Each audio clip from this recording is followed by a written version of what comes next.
Yeah, understandably so as well, as it's time for us to dive into the draft for game number 2. Once again, BNK on the blue side, T1 being able to even out their scorelines between red and blue by picking up a win here in game 1. Definitely impressive stuff there. Is the Victor going to be taken away? There goes the Vi as well, as it was full topside bans to come through from BNK last time. This time they are foregoing at least one of them, as the Rumble still banned Sion and Gwen, the last two. Yeah, if you want to play Jace into Gwen, and Clear feels confident after how the last matchup went into Doran's Gragas on the Jax, maybe they do end up leaving both of the Gwen and the Jace up here and ban the Sion again, which they will do.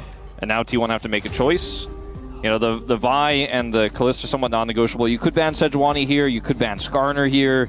Yeah. Or you could just be safe and ban Jace, but then they get the Gwen. So, you know, unanswered Gwen, not going to be a thing you want to deal with. I think that you have to be willing to play Gwen into Jace, and I think that's up to Doran. If he's going to be the one to be willing to do that, they will leave both open. The Yone is banned, so Jace. And we've seen this matchup go both ways, but I think in theory, if you look at the history of the matchup on Gwen's release, this was the counter pick to it. It can be quite tricky to play out the first few levels. Yeah, the thing that's really tough now is that T1 have to pick Gwen. Because otherwise, Jace gets flexed to mid, and you still play Gwen on the top side of the map. Raptor picks a tank, and it's game over. Gwen Sejuani feels pretty strong here. Yeah, that would be a fantastic... I think that's the only line. Yeah, I think that's what you have to do, and it's a strong duo, it has a lot of power, so it just makes a ton of sense. Maokai stock's kind of high right now for the side of BNK. It's still a flex pick as well, so that's something that I think they'll be looking to potentially flex if that does come to pass, the Gwen. I think it's very obvious that no one is comfortable with Doran laning into the Jace on this Gwen in the early levels, even though Gwen's been buffed there. As Skarner, because it was unbanned, I think it might have been a smarter ban actually to ban instead of the Yone, is going to be left up here. Yeah, so Skarner versus Sejuani, just a pretty stock standard tank matchup there, but we know that the Skarner has found a lot of value.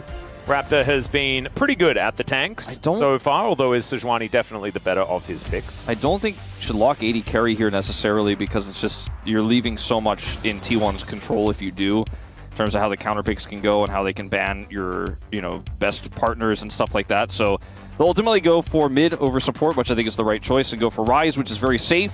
Yeah. Strong side laning, strong rotational power, and it's a pick I think Faker would love to play in the draft that they already have, as Draven would be a risky choice in this draft.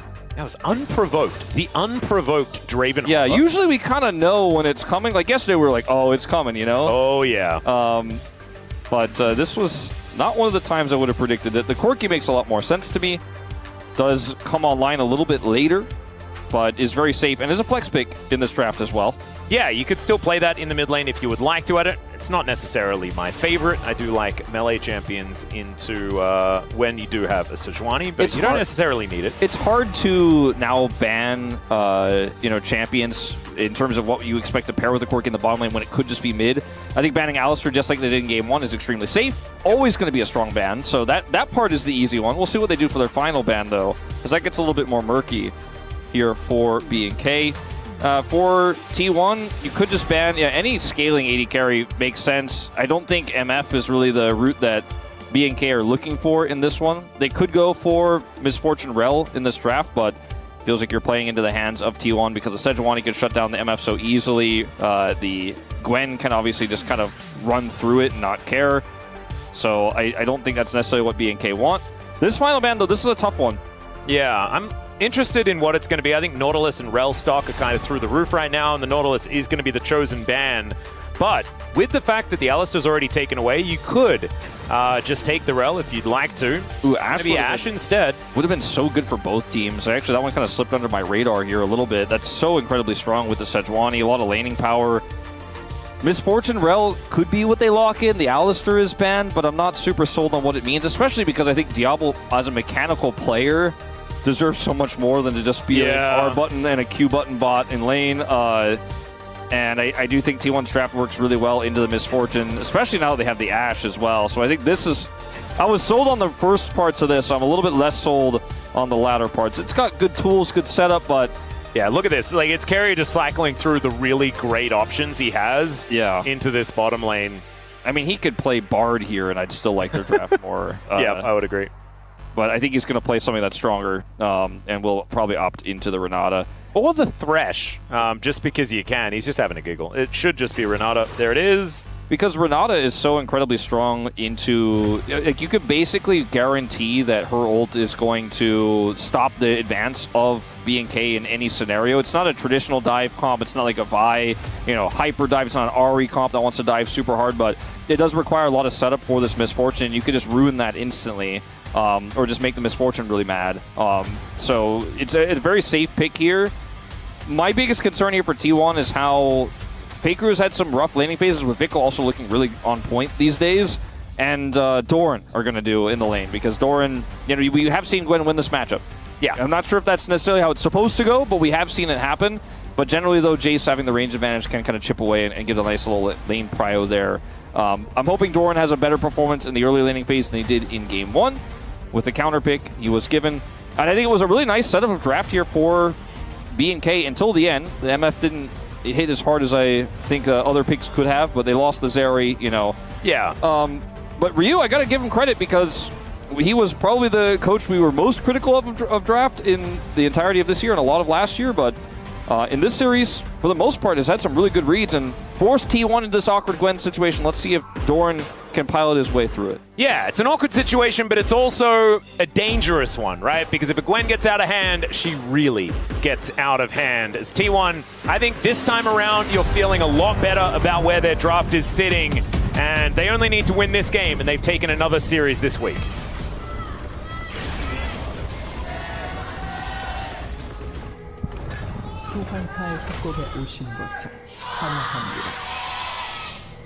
All right, here we are, ladies and gentlemen, and we are onto the Rift without there being a pause. Look at that. Solid. Not too bad. Better start than last time. As Diablo's skipping around here. As T1 already moving aggressively into the enemy jungle. You can see Faker going to meet up with his bottom lane here. And they haven't put the ward down just yet, maximizing the amount of value that they can get out of that one. I think Misfortune is incredibly strong. I think she's very oppressive in lane, and in most matchups, she does a ton of damage and can get you mid-prio almost instantly in every scenario, can delete waves at any point in time with her ultimate.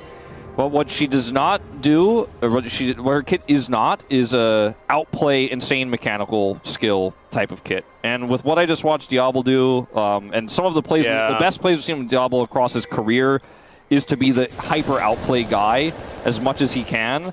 And so that's why I'm a little sad about this draft. Oh, Raptor does not know. He's not a knower. He is not a knower indeed. He immediately flashes, but I don't think it's going to be enough to be able to get him to safety, as he really wants to get on that blast cone, but it's not going to be him. It's going to be the flash from Oner that locks that one down, and they'll start off with a red buff. T1 playing dirty at the start of Game 2. Yeah, they just didn't give any support to him whatsoever in terms of defensive vision there, and that's that. So now, Smash has a kill on this Ashe. Level 1 for Ashe is incredibly strong, especially if you just leave a Scorpion out there to dry. Yeah, and die. And now his jungle is ruined. It is. Oner's going to just completely clear out the bottom side. The one good news thing here for BNK is the fact that Smash hasn't bought yet. As Gallen's going to dive in on top of him, will take a lot of damage in response, as they do hit level 2 first, so that will give them that slight advantage. As Oner now, moving over just as the ward dies. That feels terrible. Well, that's a 3 buff. Yeah, and could be. Unfortunately for Raptor, there's just simply nothing he can do about it. Corki having prio in mid. Doran playing this matchup so far pretty well, looks like. We didn't watch how all the intricacies did happen, but maybe level 3, and Doran is just going to get flashed on and murdered. Sorry, everyone. Sorry, Chronicler. Master Curse are real. No, don't say sorry to Chronicler, because he doesn't even believe in caster curses. Say sorry to everyone. No, I'm just saying sorry, because it's very clear that they're real. Yeah. Oh god. There's proof on our screens. I wasn't really looking at the XP bar of clear when we came in. So that one's neither was Doran, as it turns out. Yeah, I guess Raptor now has an opportunity to come over here and try to get something back. Yeah. Let's see whether he can nail the smite, and there it is.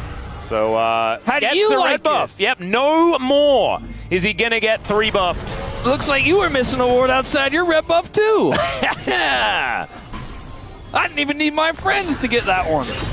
Sounds like a bad action movie line that a bad guy would say. Yeah. It's a fantastic movie. A friend of mine from high school used to absolutely love it. It had a bad guy called Stingray. And anyway, I don't need to talk about it. Let's have a look at this one from Clear's perspective, as it was, like you say, looking dicey at this point in time. And look at the XP bar. He's just 1 minute away from 3. That's the extra button he needs. Oh, boom. Man, doesn't say a word. Ice cold. All right. In the break, by the way, I will let you know the super dope line. Yeah. It's a bit cheesy. You said the guy's name was Stingray? Stingray. Yeah. That's a cool name for a bad guy to have. He gets his eye poked out or something like that, and he's like, I don't know. Anyway, it's funny, and I'll explain it when I can actually you ever play know what it is. F-Zero GX? Yes. Love that game. Looking forward to it on Switch 2. Yeah. Okay, hold up. We're looking forward to seeing how Faker manages to escape this one, and Valkyrie is going to be the elected button. Yeah, that's a pretty strong mobility tool that Faker can use to escape from a gank. Yeah. As this is just going to be a sell ticket. But anyway, Samurai Go Roll is a fire stick. Aw. All you do is talk about F-Zero and it makes it go away. It does. It makes F-Zero go away, just like Nintendo won't make a new F-Zero game. Keria is going to get shatteringly struck, and then he's going to walk away. That is the action. That is what's happening here. Some flux being worn by Faker right now. As you can see, everything just kind of okay right now. BNK with a slight gold advantage, though, based on the fact that they were able to get Clear into a great position on the top side, almost 600 gold. And this is the problem. Yeah. When the champion that was already likely to dictate the pace in lane gets ahead, you're the one that then has to start moving around and trying to avoid it. Tempo naturally going over to BNK in this situation. As a discussion point, because we've talked about this a little bit, we've kind of skirted around it as Faker is pushed away here, only level 5. I think you could have just dropped the Kalista ban in this situation as Faker is in trouble. Oh, if that Q had landed there by Vikla, then Faker could just be dead right now. Yeah, had to flash anyways, so down a flash, but definitely going way better for Faker, I think, than at least Vikla hoped. But if that lands like you say, he is definitely, I think, dead. No two ways about it. Still, maybe a small little edge that Vikla picks up as Faker does not have TP. Kellen discovered as the rest of his team around. Nice little sidestep on the Winter's Wrath as Raptor grabs 2 of the grubs pretty quickly. And with that smite now on cooldown, he's just going to back away and let Oner have 1 of them. Yep. So better than they were doing in terms of grubs last game. Yep. Infinitely better. Diablo here towards the bottom side, just looking to clear things out. I like that infinitely better because they got 0. Yeah. Is it technically infinitely better because they did get nothing? So infinite nothing is still nothing. Yeah, so like, okay, it's more than infinitely better, I guess. Right? Well, it's also, it's impossible for like anything to be times it. Yeah. Wow, mathematically confusing. It's okay. We've got another trade of stuns here between the supports. You know, when they said don't do math on stream, they really don't mean do theoretical math on stream. Yeah, let's have a discussion about 0 on stream. Oh, do you remember when that weird thing with the guy that thought that like the 1+1 is like 5 or something like that? Oh god, man! Or that was so funny. Or every time Facebook the algorithm thinks, like when I'm just trying to check up on my friends, they think I want to do some stupid math puzzle. Yes. Like this is gonna get you into Harvard. You know what I also don't want to do is to try to figure out how to draw a line between all those dots with just one line. Oh god! And the thing saying this game is actually real, and then they've got like some guy pretending to stream it. It's like, no, man! Don't want to spot the difference between those 2 Simpsons pictures. I really don't, Facebook. Mark Zuckerberg, please. I just want to see how my friends are doing. That's why I removed that app. Oh, God. Looks like T1 are going to get this dragon. Oh man, it's worse than the Italian memes. Oh, that chronicler keeps showing us for some reason. Yeah, it does feel better to talk about it, you know. Now, I know that it's not just me. Is Faker going in? Vikla in a little bit of trouble, perhaps. Has already traded quite nicely, but he keeps missing these Qs. And that isn't necessarily the best. There's another one going wide. Maybe they're not supposed to hit. Maybe that's part of the plan. as Oner will be able to secure his own Raptors. As Raptor is unable to get the Rash. Smash is in trouble. Some more autos coming through here from Diablo. He's going to need another one, but the bailout comes in. The handshake's down, but Diablo doesn't die. The flashing it out of the crash down here is Diablo makes the rain, and Keria needs to try and find him in the fog of war. Diablo, can you get out of here? Because there's another crash down, and the bullet time comes in. The stun comes through as well, and Keria will be able to get out. That's a beautiful U-turn done here as To the Skies goes clear, and Oner has to avoid the impale. BNK outplaying T1 all over the map. Everywhere. Look at the gold lead. Except for Vikla, maybe. Yeah, well, I mean, he's still got a gold lead because he's got kill pressure even if he didn't kill him. It's a small gold lead, but and it isn't an outplay. But anyways, yeah. It's looking very good for B&K. And unfortunately, I don't know what happened in this exchange. Okay, I was going to say, I need a little bit more information because... okay, Kellen was on top of him. So, it's okay because you have bailout, right? Except not quite enough damage here. Oh, no. Did he flash over the top of Diablo after the handshake and then not hit him with the volley? Is that what happened? I think that's what happened. Oh, everything was on top of, like, one hex there as he flashed on top of him, but... That was half a Teemo. That was like a Teemo whisker away. That's very unfortunate. A counter gank setup that goes wrong. You know, I think that there's not... Like, that's not Doran's mistake there. I think they were planning on trying to surprise there, but really just good movement from Raptor. He is Skarner after all. I didn't know that the lawnmower had such a good turning circle, though. Yeah. Pretty impressive. I love those lawnmower, the riding motors where you can actually just fully 360. Yeah. I kind of feel like a lawnmower should have caterpillar tracks, you know? I had like a tank. I had such a huge yard growing up that I had to drive one of those to mow it. That'd be so cool. Arrow is going to split the heavens here. Good sidestep there from the B&K bottom lane. Opportunistic play from Smash. Not quite going to work out as Raptor moving over, wanting to grab another 3 grubs. That will put them on 5. Moving into the next stage of the game. Also evening things out when it comes to the objectives as well, as T1 able to take the first dragon of the game. I just don't see any contest here. As Oner's going to the bottom side of the map, try to look for a punish here. This is risky. Yeah, as there's the bullet time just to try and clear out the wave. That's a great ulti from Oner, though, as the handshake comes in. Kellen trying to keep them at bay as Smash is in trouble. And that last auto, not quite enough. Oh my god, how did that work? The immediate bailout is going to save him, but Diablo finding that double up angle was absurd. That should not have happened, but Keria was on it, man. Keria saw it. You and I thought maybe it could happen. Then Diablo was like, I'm going to look for it. Keria was like, I am ready to press the button. Yeah. He pressed it so fast. Meanwhile, here on the top side of the map, I don't think Ascana really cares about whether Gwen is immune or not. Just going to poop her away from the turret.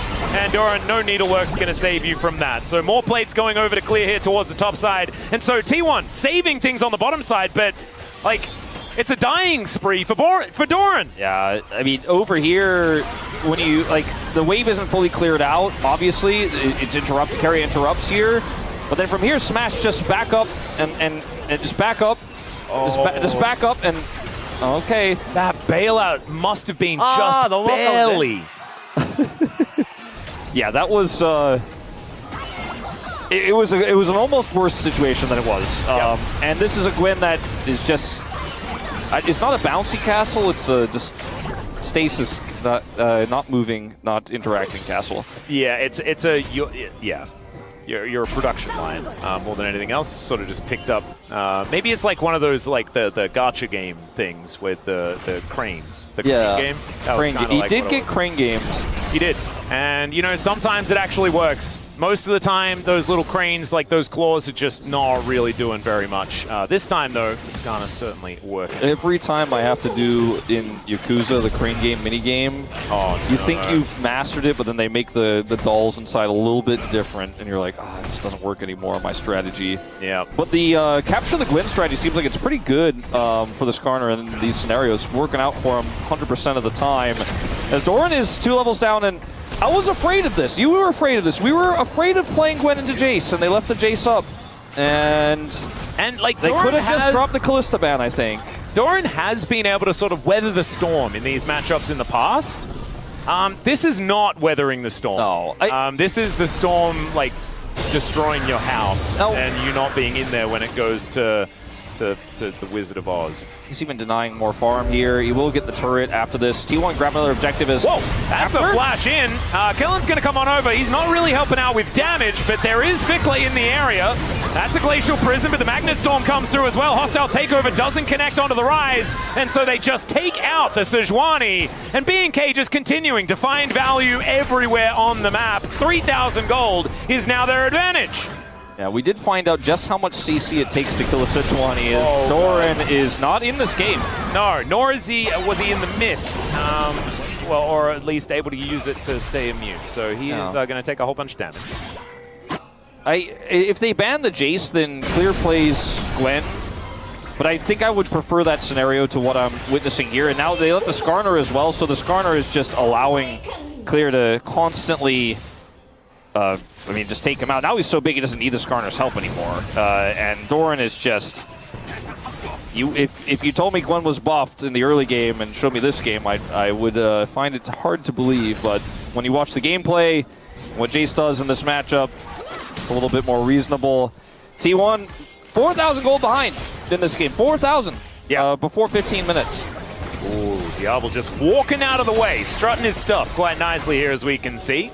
Getting the love taps down. Faker smashes. Yeah, Faker could be in trouble here, as we've seen. No this Skarner gets some work done. It's going to slow him down first, but there's the Rune Prison actually, as Raptor looking to try and drive this one through, and he just gets out. They'll grab themselves the arrow at the same time as Doran was on a flank angle and had teleported in.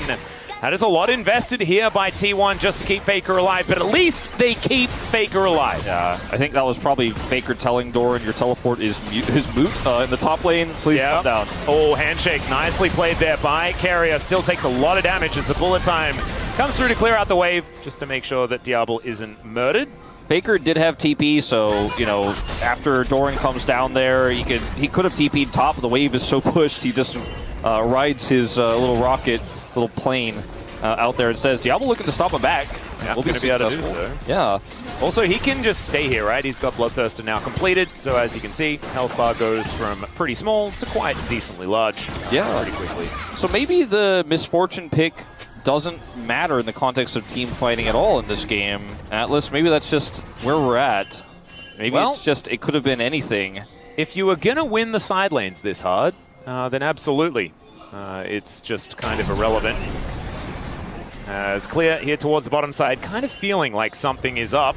He's going to spot Doran for the moment as Oner looking to come in. They get into the mist alongside the Gwen, but Clear realizing he has to get out. That's a great hammer boot, but it's not quite going to be enough. Now committing to the fight as the ulti comes out from Keria, and that spells the end of Clear. Permafrost as well is going to mean that Kellen is in the wrong place as well. And Faker, he's also just going back. He knows that T1 have won this one. This was Vikla just split pushing. Just a great call from T1 and a nice setup there from Oner, knowing that the target has been Doran, and that's the next turret they can take out there in the bottom lane if they get the pick onto him. Instead, it ends up being the gank to come through from Oner. It will be in exchange for a Herald and a little bit of damage there by Vikla onto the top inner turret, then just teleports down to the bottom lane, can continue to push and threaten the turret they wanted in the first place. But this should be mid going down unless... Yep, that is a handshake being employed, but Raptor is just going to ride Shelly and shows her where to go, and she is going to be able to take down the turret as Raptor tries to do it again, and then Shelly is going to die. So they should still be able to get this turret here in the bottom lane after all when the dust settles, but it took a little bit more than what they were looking for. T1 getting that kill onto Clear was pretty massive, and it kept their turret alive for a little bit, but it didn't come without cost, right? The Herald being taken in counter means that they lose the mid turret, top turret gets damaged, bottom turret goes down anyways. There's still a Gwen-shaped, maybe a scissor-shaped hole here on the map for T1. Not to mention the fact that Smash is pretty far behind as well on that bottom side. 30 CS, approximately the lead here for Diablo. And that's sort of what has to give, right? If you really get crushed in one of the lanes, the others tend to suffer because Oner is pulled around the map. Things then, like, the power has to shift in order to try and make things work. And Faker has been doing a decent job. He was sort of the only T1 gold lead for a little while there. I mean, okay, Faker here maybe caught. Yeah, Oner going to come in. Just throws the ulti away, was expecting a Duke. and Clear just didn't do it. Still, he's going to die. Okay, a second time. I actually thought that it was, in fact, Raptor was in the bush. As Kellen's here. Is it over? As the teleport out from Faker is going to get him to safety, and Oner doesn't have teleport. And so he is instead just going to die. It's going to take a little while because he's pretty tanky, but it is a 1-for-1 trade in the end. What this does, though, is provide space for Doran to try and get back into this game. Yeah, he is still significantly behind, but this will help a little bit. He doesn't have any grubs, really, besides the one they have to be a real threat in the side lane, but at least he's got that extra time, like you said. And it's these small victories that I think aren't going to be enough for T1 to get back in this game. It's going to take a big flub. It's going to take a big team fight win. But we're so far away from that being a reality. They have a 2-dragon lead, so there's going to be time. Faker will hit his 2-item spike here pretty soon. But I just look at what BNK have, and it's just such an impressive comp from ahead. You know, you just keep pushing the sides. You keep threatening with Skarner, who can engage from so far away when there's no vision on where that Scorpion is. He can come at you at any angle, and it's really easy to set up. So, you know, T1, again, they're a very resilient team. They have pulled bigger wins out of their hat than what it will take for this one in the past. It just feels like BNK is not the same team that threw that lead against Gen G and LCK Cup. You know, this is a team that really has worked a lot on how to play from ahead. Yeah, this team has really evolved, and it's really impressive to watch. They're going to be able to deny the soul point as well. That was something that they weren't able to do last time, and now looking to continue this as they move into the inner turret on the bottom side. Raptor playing defense. They'll let the outer turret on the top side fall down, but that is the second turret from T1 to be taken so far this game. That is still a definite trade up here by BNK. And Vikla could just come and stop Faker from doing anything else, catch those minions. You know, ultimately this was the only call for T1 to make. It helps Faker get close to that 2-item spike. He finishes it as he backs. So again, a huge moment for him. Second item actually picked up here now at the same time for Clear on this Jace. So our Muramana's spikes have been hit, but it's going to take more than just Faker's 2-item spike to win this game. And it's going to take a team fight that you can take on your terms as T1, or some sort of side lane pressure to set that up, because in a straight-up 5v5 where BNK can just run at you as 4 people and say you can't be anywhere near this objective, anywhere near this turret, etc., you know, you're not going to win that as T1. If the Gwen was in an even game state, she'd be the best one for it, you know? Push people around side lanes, get some advantages. Keria is 2 levels up, but I don't know if that really matters at all. Nope.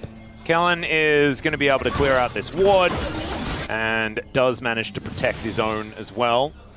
Doran has had this look on his face for this whole game of just, you know, this is my personal hell. You know, like I lost the lane, I was focused by Raptor, and now I just can't do anything. As now BNK with so much control of the bottom side, just going to start this Otacon up, and this is what I'm talking about. T1 can't take the fight on their terms.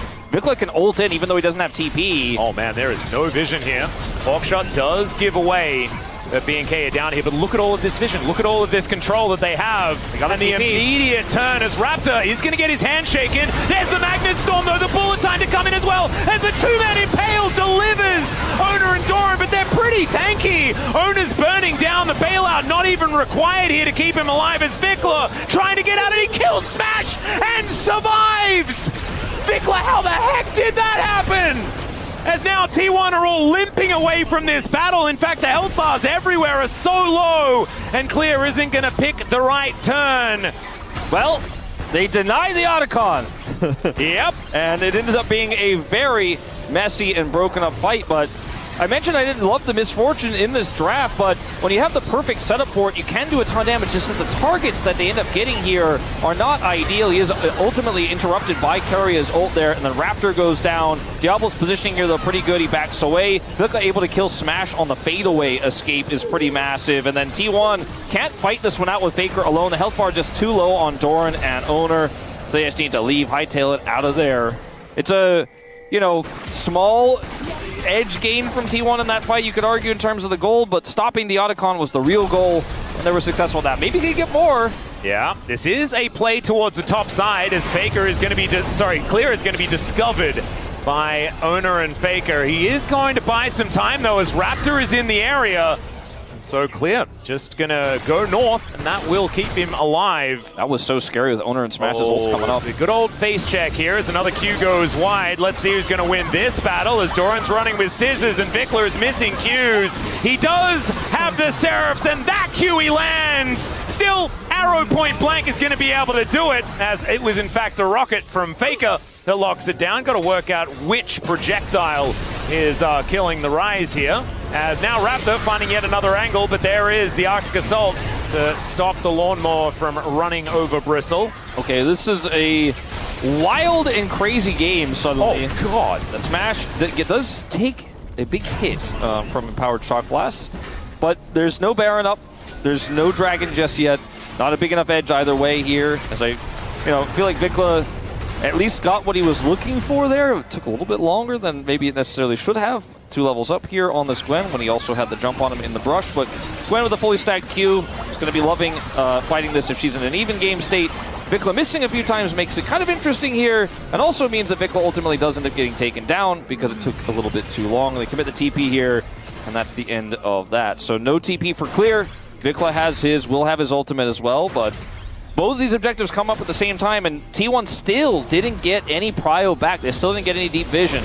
Oh, handshake going to come through, but that is the 2-man impale this time. The bullet time is going to work as Smash was shooting him, but it doesn't actually do anything. Oner goes down, Faker's dead as well, and BNK, they can take both of the objectives if they'd like. This time they get the value target on the Impale. This time the combo hits Faker, and he is obliterated right as the Dragon is up. So BNK can turn this into Dragon. Southside Otacon here next to the Dragon is going to be taken. T1 can't cross with Baron.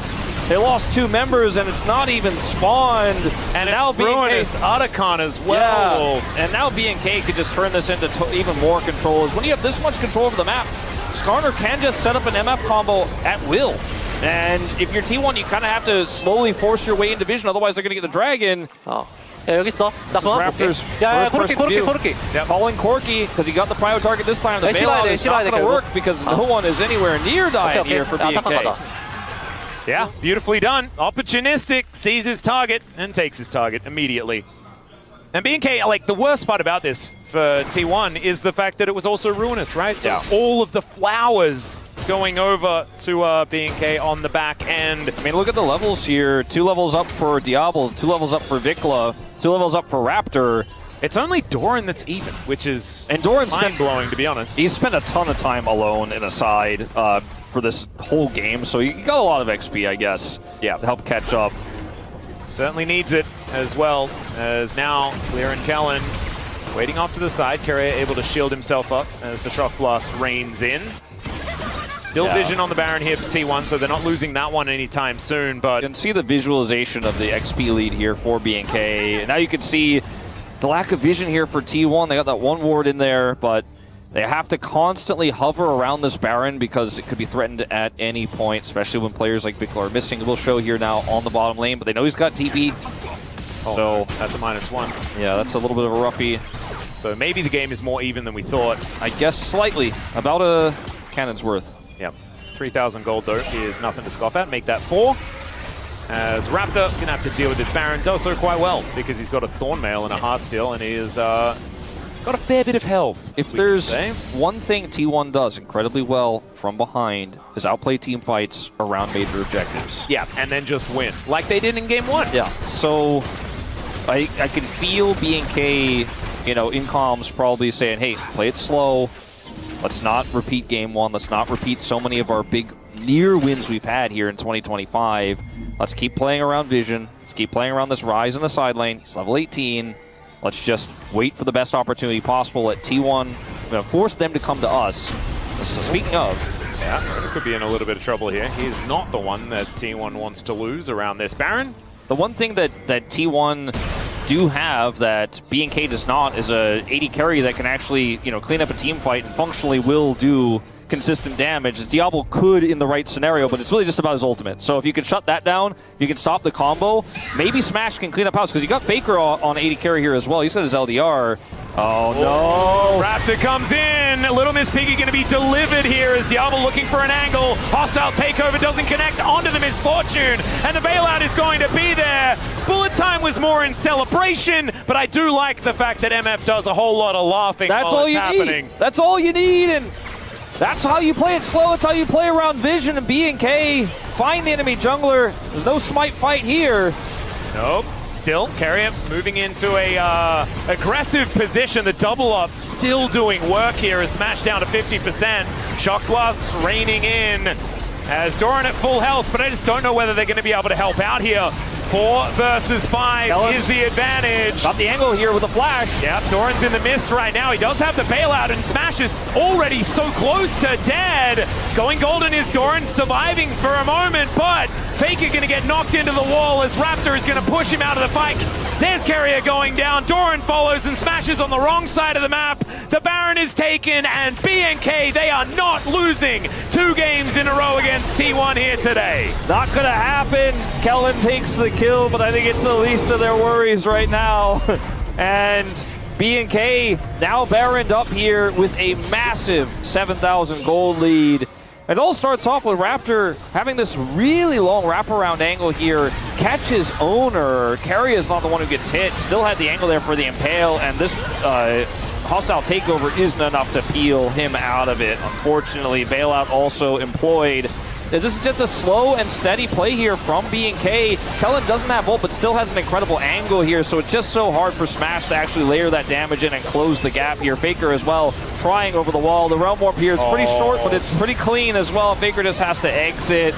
Kind of insane as well, the fact that Diablo and Vikla just like going together point blank into the enemy team, but they were so far ahead that it didn't even matter. To the Sky's going to get interrupted here, but I don't think Clear is too worried about it. Vikla now versus 3, but he's just running away. Phase Rush pretty powerful, and B&K will be able to take this inhibitor, but they're looking for even more. Doran doesn't have the needlework anymore, no more arrow, but there is Glacial Prison as well as the hostile takeover. Yeah, they could just move their attention up here to the top side. Clear's setting up the wave here. They can threaten double inhibitor. Everyone being alive on T1 means there's not an end angle here unless T1 make a mistake. Kellen on a nice angle. Yeah, every button is up here for B&K though as far as these ultimates. That's Magnet Storm, Impale, Bullet Time. This is so dangerous for T1. Still, they have to try something. Glacial Prison going to be picked up by Diablo, and Smash almost dies from 2 ticks of the Bullet Time. And Vikla is escorting this mid wave in, so I mean there's super minions with Baron buff coming into the T1 base. Second inhibitor is going to go down. They can just siege this if they want to. There's a ping going into the bottom lane though. Vikla is looking for the 3rd inhibitor now with the last minute of this Baron buff, and if T1 make a mistake they just lose the game. Such a critical defense they need to have here. Yep, 10,000 gold is the lead. Smash taken to half health. These shock blasts are so scary. As Diablo moves over, he's going to get to work on the last remaining inhibitor, and T1, nothing they can do to answer it. They're being pulled all around the rift. It's kind of beautifully played by B&K as far as their siege on the T1 base as the handshake comes in. Hostile takeover connects onto only the Skarner as Vikla going to be taken down. And now B&K, with the entire base in shambles of T1, are just going to back away. Yeah, Dragon is up. It'll be their 3rd Ocean, empowered by Otacon as well. It's a 4,000 gold Baron power play, Red Bull Baron power play to be exact. And it's going to be B&K taking this Dragon on the exit with the super minions that T1 are occupied with here. But T1 still have a chance. It's a small chance. It's a snowball's chance in hell. But they still are alive here as Keria's ult does kind of dissuade here. Vikla goes in a little bit deep. I think they could have waited for the minions to crash on that 3rd inhibitor before they decided to really push the envelope there, as the 3rd inhibitor actually still alive. Yeah, so Doran was able to save it. So yeah. I told a bit of a lie there, but with 1 inhibitor left, I think it's still, like, shambles is still correct. Shambles is still accurate. Yeah, It just could have been a little bit more shambled if B&K, like, they played it so respectfully until they didn't. But they're still in a great position in this game. Don't get us wrong, but T1 is still alive. They are still breathing in this game, and so there's a chance for that crazy, hopeful team fight to happen. We've been watching this game at B&K's control for a really long time, and T1 haven't quite found it just yet because this comp, as we've mentioned so many times, is so oppressive with no vision for T1. But 1 mistake, 1 error from Vikla, 1 choke, maybe T1 have a chance, but see what they can do. All 5 grouped up here on T1 as Diablo with the Make It Rain actually able to hold them at bay quite nicely, and he is not afraid of anything. Maybe the arrow is going to sail by, does absolutely nothing here. The Shock Blast does not do absolutely nothing. In fact, it just hits both carries. The 2nd time's the charm here on this inhibitor. Now they're all gone. Yeah. And Clear still has his shield. Glacial Prison is just going to split the difference. in B&K. And now Keria, it's his turn to throw out the handshake. Faker half health from a few ticks of the bullet time. And they are just trying to poke them out underneath this turret. The double up, my God, he's hitting so many of those Qs. The hostile takeover does nothing. Doran trying to take down Raptor, but the Magnustorm is so good. And the layering of the Impale. Doran goes golden, but this time, the Zhonya's is doing absolutely nothing. The Nexus turrets are going to be taken down. The Nexus exposed, and once again, no team in the LCK for 2025 so far